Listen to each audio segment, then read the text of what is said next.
పరాకాష్ఠకు చేరిన YCP fake ప్రచారాలు తిరుమల ప్రతిష్ట మంట గలిపేందుకు కుట్ర. ఇప్పుడు గుమ్మడి సంధ్యారాణి మంత్రి ఉమెన్, మరి ఆ మంత్రి గారి కుమారుడు పుట్టినరోజు వేడుకలని విజయవాడలోని వాళ్ళ ఇంట్లో వాళ్ళు కేక్ కట్ చేసుకొని డ్యాన్స్ చేసుకున్నారు పిల్లలు.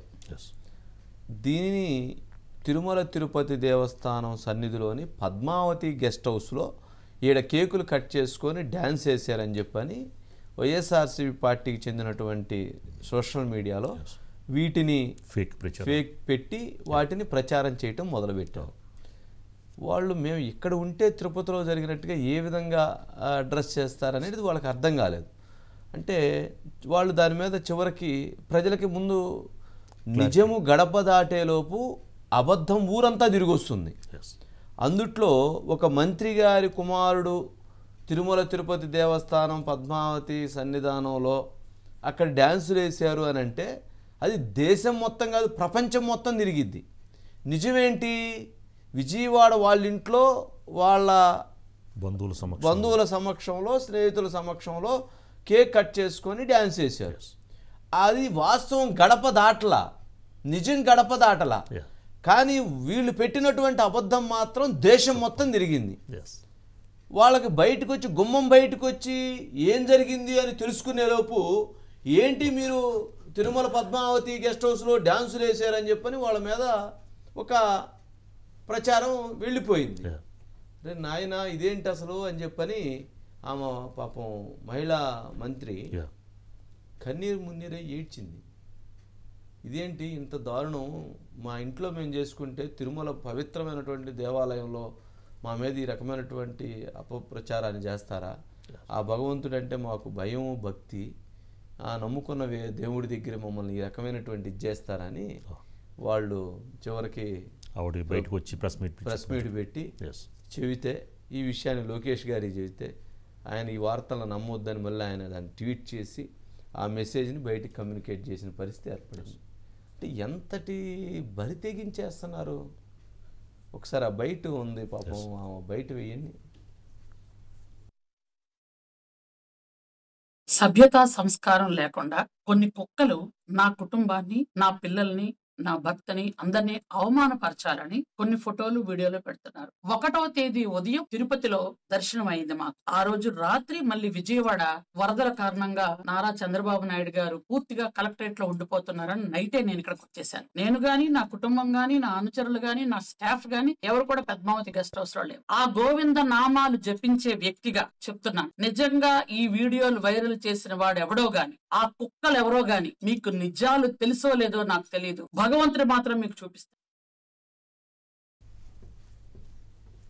గుమ్మడి సంధ్యారాణి గారికి నా రిక్వెస్ట్ ఏంటంటే, వాళ్ళ కుమారుడి మీద లేదా వాళ్ళ కుటుంబ సభ్యుల మీద ఒక వీడియో పెట్టి అసత్య ప్రచారం చేశారని చెప్పిన వాళ్ళు ఎంతైతే బాధపడుతున్నారో,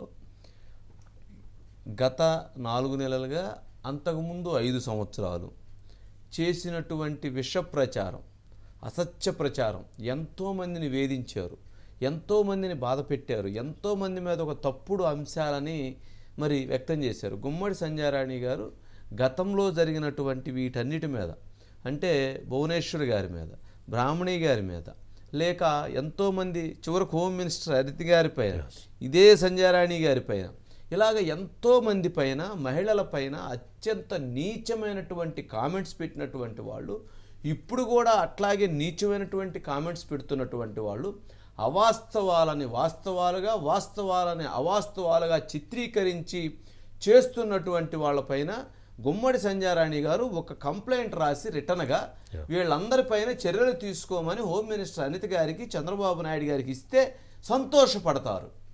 ఎందుకంటే మీకు బాధ వచ్చింది కాబట్టి మీరు ఆ పెయిన్లో మీరు మాట్లాడుతున్నటువంటిది మీరు వాస్తవం. కానీ ఇలాగ ఎంతమంది వేదన అనుభవించారు, ఎంతమంది నరకాన్ని అనుభవించారు, ఎంతమందిని ఇంకా వేధిస్తూ ఉన్నారు.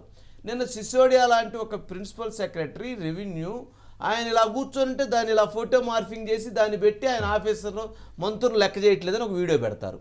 ఇక్కడ చూస్తేనేమన్నా వాళ్ళ ఇంట్లో వాళ్ళు డ్యాన్స్ చేసుకుంటే పుట్టినరోజు వేడుకల్లో దానికి ఇది చేసి పెడతారు.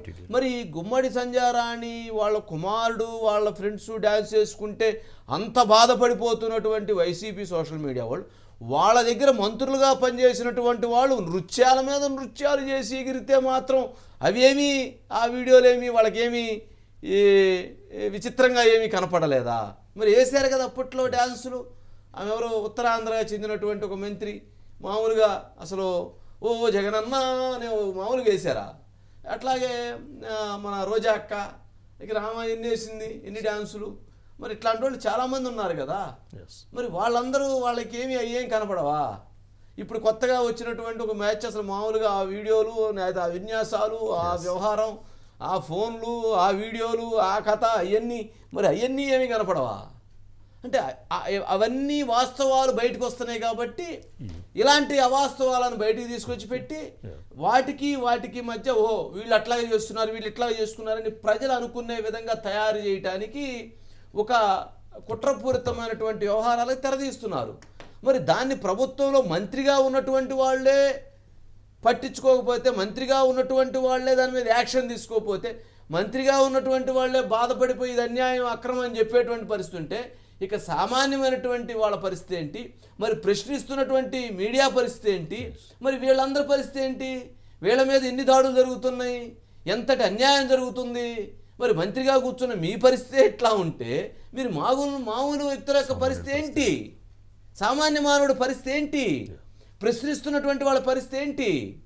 మరి అందుకని ఆవిడ మంత్రి గారు ముందు ఒక కంప్లైంట్ ఇవ్వాలి. పాపం అది అన్యాయం. వాళ్ళ ఇంట్లో మనం అందుకే క్రాస్ చెక్ చేసుకున్నాం ఎక్కడ జరిగింది అనేటువంటి. చేసుకుంటే విజయవాడలో ఉన్నటువంటి వాళ్ళ ఇంట్లో కేక్ కట్ చేసిన తర్వాత 11కో 12కో అప్పుడు వాళ్ళు అరుగో ఆ పిల్లవాడు వాళ్ళ ఫ్రెండ్స్ మొత్తానికి ఏదో డ్యాన్స్ చేసి ఇది చేసినట్టున్నారు. అంటే జనరల్గా బర్త్డే వేడుకలు అంటే అంతే ఉంటాయి కదా. బర్త్డే వేడుకలు అంటే కేక్ కట్ చేసి ఏడుగుతా కూర్చుంటారా అని టీటీడీ కూడా క్లారిటీ ఇచ్చిందండి. ఇక్కడ మా సన్నిధానంలో ఎక్కడ జరగలేదని. ఈ క్లారిటీ ఏందంటున్నా, ముందు ఫేక్ ప్రచారం చేసిన వాళ్ళని ఎత్తుకొచ్చి కూర్చోబెట్టాలి కదా. ఫేక్ ప్రచారం చేసిన వాళ్ళని తీసుకొస్తారా లేకపోతే వీళ్ళని తీసుకొస్తారా? ఎట్లా అయిపోయిందంటే వీటన్నిటికీ మురళి ఉన్నారు sir. Murali sir, good evening sir. Good evening. ఏంటి మొత్తానికి రోజు ఒక టిస్టు ఏంటి ఇప్పుడు ఏమంటారు పాపం సంధ్యారాణి గారు?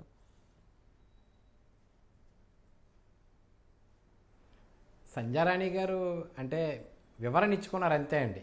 అది వైఎస్ఆర్ కాంగ్రెస్ పార్టీని ఒక జంతువుతో పోలుస్తూ వాళ్ళ కుక్కలు వాళ్ళు ఎలాంటి పనులు చేస్తూ ఉంటారు. గతంలో తిరుమల తిరుపతి దేవస్థానం మీద వాళ్ళు చేసినటువంటి దుష్ప్రచారం కానీ వాళ్ళకి జరిగినటువంటి గత అనుభవాలు కానీ మర్చిపోయినట్టున్నారో. ఆ ఏడుకొండల వాడి మీద పెడితే కనుక ఎట్లాంటి అనుభవాలు ఎదురవుతాయి వాళ్ళు మర్చిపోయినట్టున్నారు అని చెప్తూనే ఆయన ఇది మాకు ఆగస్టు 29వ తేదీన మా అబ్బాయి పుట్టినరోజు. ఆగస్టు 29న పుట్టినరోజు విజయవాడ ఇంట్లో చేసుకున్నాం. తర్వాత 31న మేము దర్శనం చేసుకుని తిరుమలకి మెట్ల మార్గాన్ని పైకెక్కి 1వ తారీఖున దర్శనం చేసుకున్న తర్వాత ఇక్కడ వరదలు వస్తున్నాయి. బాబు గారు ఆటోమేటిక్గా విజయవాడ సీఎం క్యాంప్ కార్యాలయం షిఫ్ట్ చేశారు కనుక మేము ఇమీడియట్లీగా రావాలని చెప్పి అప్పటికప్పుడు వచ్చేసి మేము వరద బాధితుల్లో ఇందులో ఉన్నాం. ఇన్నాళ్ళగా వీడియో దొరికినట్టుంది. ఆ వీడియో పెట్టి అనవసరమైన అల్లరి చేస్తున్నారు. సరే వాళ్ళ కుక్కలు అలాగే మురుగుతాయని చెప్పి నేను ఊరుకున్నాను. కానీ నన్ను నమ్మినటువంటి ప్రజలు, నా పార్టీ అభిమానులు, మా శ్రేయోభిలాషుల కోసం ఈ వీడియో చెప్తున్నానని చెప్పింది. మంత్రిగా ఉన్నప్పుడు ఒకటే సార్, ఏదైతే ప్రస్తుతం మురళి మంత్రిగా ఉన్నప్పుడు వారు సమాధానం చెప్పుకోవాల్సిందే. నెంబర్ 1. నెంబర్ 2, తప్పుడు వార్తలు, తప్పుడు కథనాలు ప్రసారం చేసినప్పుడు ఖచ్చితంగా వాళ్ళ మీద చర్యలు తీసుకోవాల్సిందే. చట్టపరంగా వాళ్ళని శిక్షించాల్సిందే. మరొకసారి ఇటువంటి తప్పులు జరగకుండా లేదా చర్యలు తీసుకోవాల్సిందే. మరి ఎన్ని తీసుకోకుండా మరి వాళ్ళు అవన్నీ మేము ఇట్లా జరిగింది దాని మీద మేము ఇట్లా వర్షం ఇచ్చాం అయిపోయిందని అనుకుంటే కుదరదు. భవిష్యత్తులో ఇలాంటివి చాలా వస్తాయి. ప్రభుత్వం గమనించాల్సింది ఏంటంటే ఒక్కొక్క మంత్రికి 4గురిని పెట్టారు టీంని. ఇట్లాంటి ఏమైనా ఎక్కడైనా ఏమైనా ఉంటే వాటన్నిటిని రెడీ చేయండి అని. అదే కదా విధ్వంసానికి సృష్టించడానికి జరుగుతున్నటువంటి కుట్ర అనేటువంటిది. ఈ మంత్రికి వచ్చింది అనుకుంటే రేపు ఇంకో మంత్రికి వచ్చిద్ది, ఆ మంత్రికి వచ్చిద్ది అనుకుంటే ఇంకో మంత్రికి వచ్చిద్ది. మరి అధికారం వచ్చిన 4 నెలల నుంచి మన మీద ఇప్పుడు 14 కేసులు పెట్టారు. మనం ఏం చేస్తాం? ఏం చేయాలి? మరి ఉన్నటువంటి వాస్తవాన్ని ప్రచారం చేయాలి. చేయకుండా మనం ఊరుకోకూడదు. అది తప్పు. మరి వేసేటప్పుడు మరి వాళ్ళు ఆ రకమైనటువంటి దాడిలే చేస్తారు కదా.